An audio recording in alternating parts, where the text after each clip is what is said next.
What if the biggest political decision affecting Britain's future wasn't announced in a dramatic speech, debated openly in Parliament, or voted on by the public, but quietly confirmed once it was already too late to stop?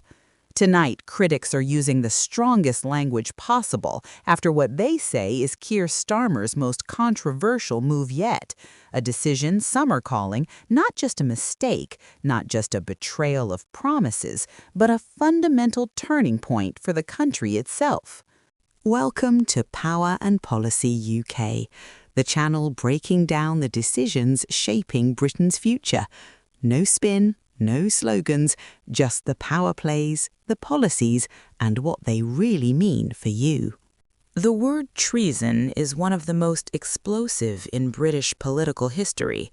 It carries the weight of betrayal, the shadow of national security, and the ultimate accusation that a leader has placed something else above the interests of the country. That is why, when critics began using that word in response to the latest confirmation surrounding Keir Starmer's government, the reaction was immediate, emotional, and deeply polarizing. This moment did not arrive overnight. It has been building for months through policy signals, quiet negotiations, and carefully chosen language that many believe only recently crystallized into something undeniable. What was once dismissed as speculation is now being described by opponents as confirmation. Confirmation that a long-suspected direction of travel was not accidental, not hypothetical, but deliberate. Supporters insist this is responsible statecraft in a dangerous world. Critics argue it represents the most serious surrender of sovereignty in modern British history. And somewhere in between sits a public trying to understand what exactly has been agreed, who benefits, and what has been given up in return. At the center of the storm is Keir Starmer, a former director of public prosecutions who built his reputation on law, caution, and credibility.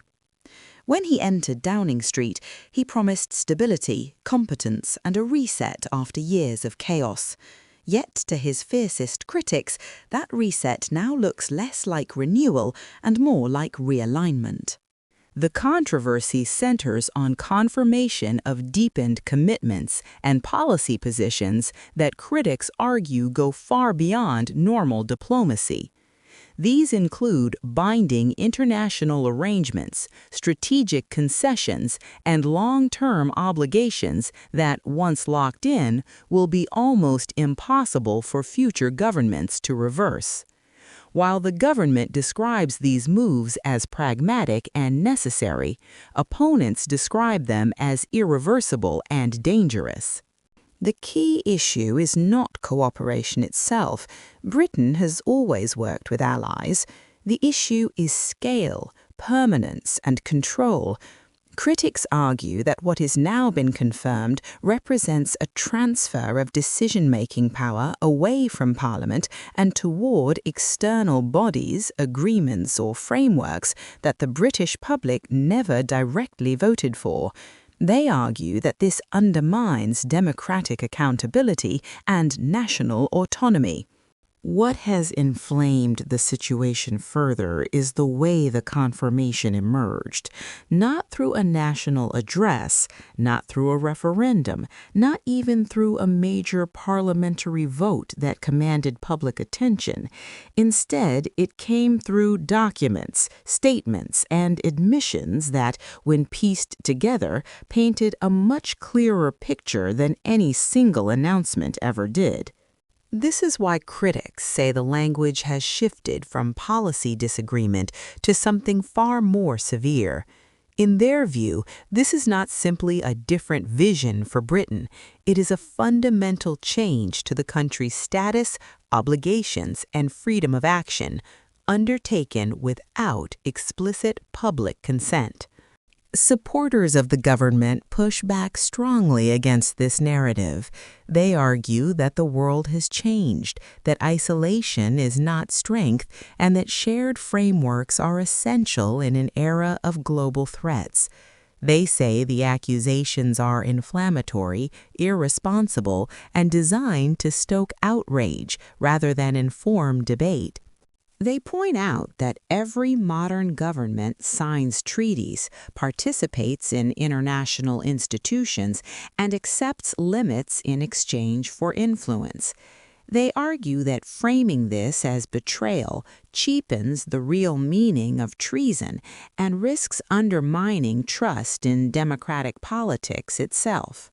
Yet, even some neutral observers acknowledge that the communication around these decisions has been poor.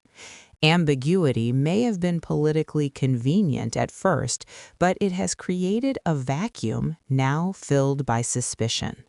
When people feel major decisions are being made quietly, behind closed doors, trust erodes rapidly. The emotional charge of the reaction also reflects broader anxieties. Britain is still grappling with its identity in a post-Brexit world. Questions about sovereignty, borders, law, and national direction remain unresolved. Any move that appears to blur those lines will inevitably trigger fierce responses, especially from those who believed those questions had already been settled. For critics, this confirmation feels like the final piece of a puzzle they have been warning about for years.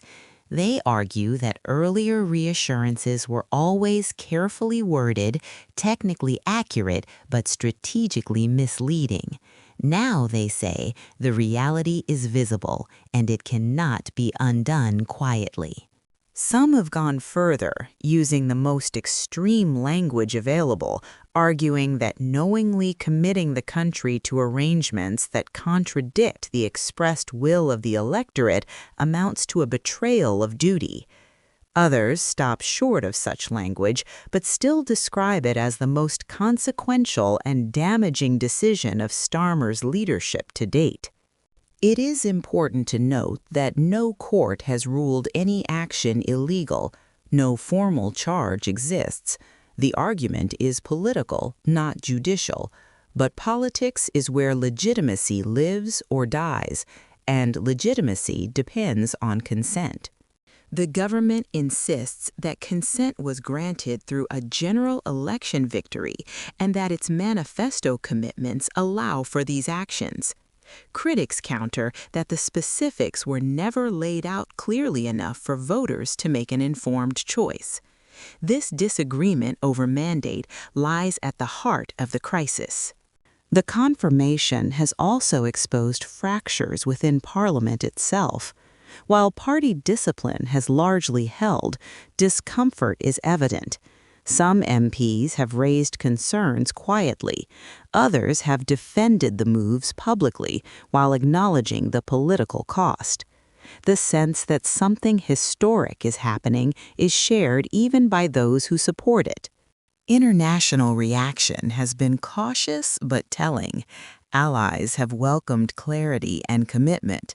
Markets prefer certainty. Institutions respond positively to predictability.